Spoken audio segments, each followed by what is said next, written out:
Eh bien bonjour, bienvenue dans cette nouvelle vidéo, moi c'est Benoît, vous êtes sur la chaîne La vie de mes fourmis et aujourd'hui on va voir mes Camponotus vagus. Alors ça fait pas longtemps qu'elles sont sorties de diapo, je les ai sorties première semaine de mars. Là elles ont commencé à se réinstaller. Ça fait plaisir de les voir revenir à la maison, j'aime beaucoup cette colonie. Donc la gine, je l'ai eue en 2019, c'est une gine que j'avais achetée sur le Bon Coin à l'époque. Elle était arrivée à la maison avec comme un petit bout de calcaire, un petit bout de caillou collé sur son gastre. J'avais réussi à l'enlever avec une pince à épiler. On voyait qu'elle galérait pas mal avec ce caillou sur elle et depuis que je l'ai enlevé, franchement, la colonie prospère, nickel. Donc on va regarder un petit peu tout ça.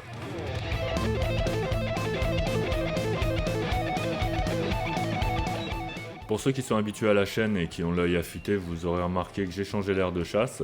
Donc avant, elles avaient une assez grande aire de chasse en plexi, mais je la trouvais trop grande. Elle avait tendance à me mettre pas mal de crasse et c'était pas très naturel. Je l'ai mis de côté, on verra si je la réutilise plus tard. En attendant, je leur ai fait cette aire de chasse qui est bien assez grande et avec une petite déco comme ça. Donc pour le substrat, j'ai utilisé du Desert Bleeding, donc c'est quelque chose que j'utilise aussi pour mon Pogona. Ça fait un rendu vraiment naturel. Vous avez vu que j'ai mis alors j'allais dire une racine, mais non, c'est pas une racine, c'est un tronc de vigne. Ça, c'est une vigne que j'avais dans mon mobil-home. J'ai vu que je n'ai plus mon mobil-home, j'ai enlevé la vigne, celle-là est pas repartie, l'autre est repartie, donc je la plante. Ça, c'était du raisin blanc, si ça vous intéresse. Là, sur ce passage de la vidéo, on peut voir que les vagus se régalent avec un verre de farine que je leur ai donné, donc je leur avais coupé un peu en deux. Histoire de leur simplifier la tâche et que le verre ne retourne pas tout le décor. Ça va permettre de remettre un peu de protéines dans la colonie.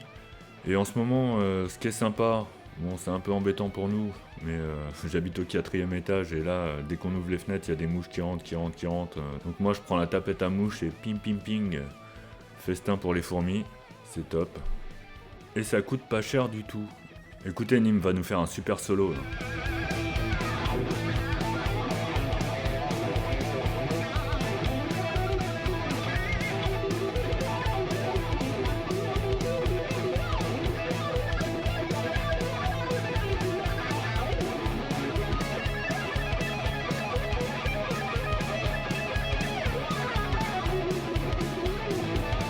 Yes, ça shred, moi j'aime ça quand ça va vite.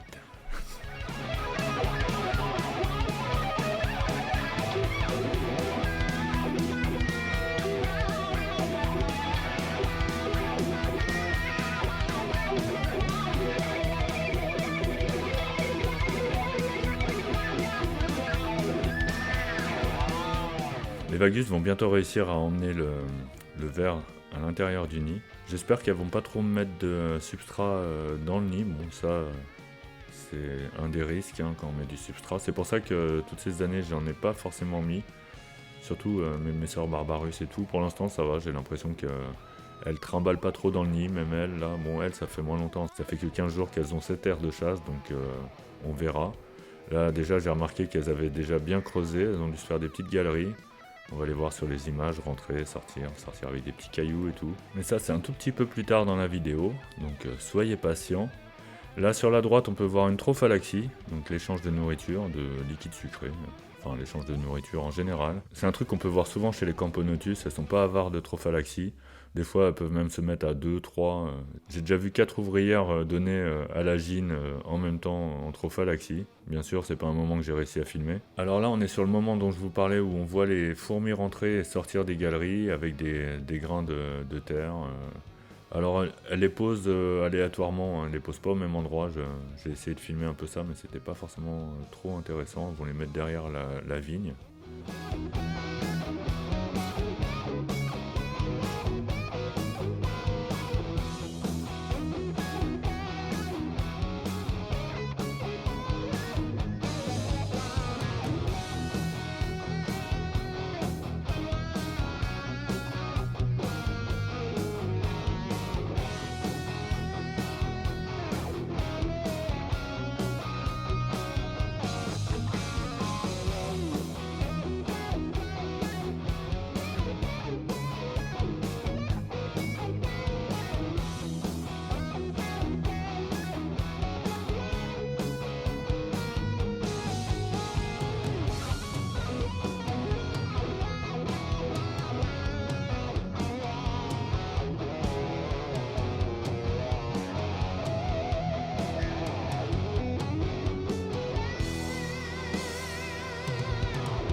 Et maintenant, nous allons aller voir les fourmis dans leur habitat.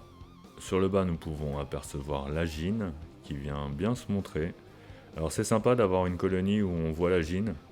Parce que moi, sur mes colonies, là, les Messoror barbarus, ça fait longtemps que je ne l'ai pas vu. Les crématos, pareil, ça fait longtemps que je les ai pas vus, que j'ai pas vu la gine. Donc, à part voir les pontes, je sais pas que j'ai une reine dans mes colonies.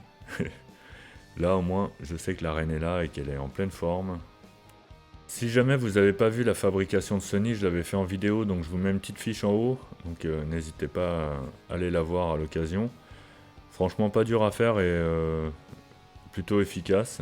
Donc, n'hésitez pas à aller la voir. Là, on peut voir un peu de couvain. Donc, c'est du couvain de l'année dernière. Là, j'ai pas vu de nouvelle ponte.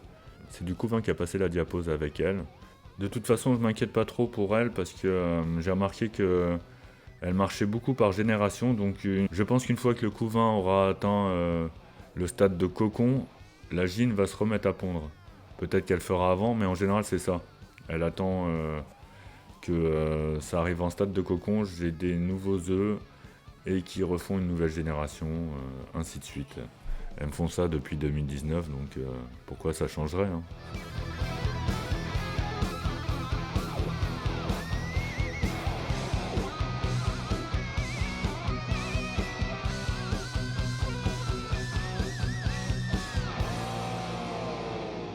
Là, on peut voir une ouvrière faire une trophalaxie à la gine.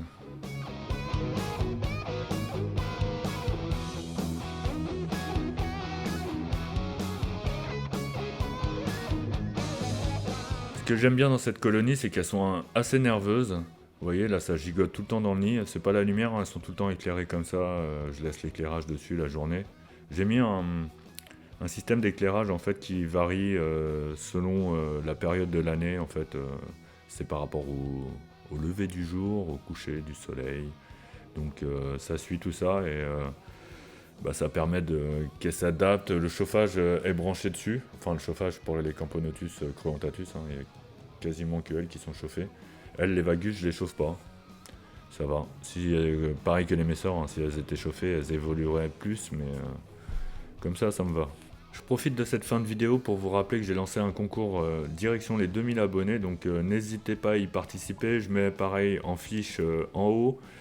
Et en attendant, moi je vous dis à la semaine prochaine, mercredi 18h. Cette semaine c'est un petit peu chaud, mais normalement ça devrait sortir à temps. Allez, ciao!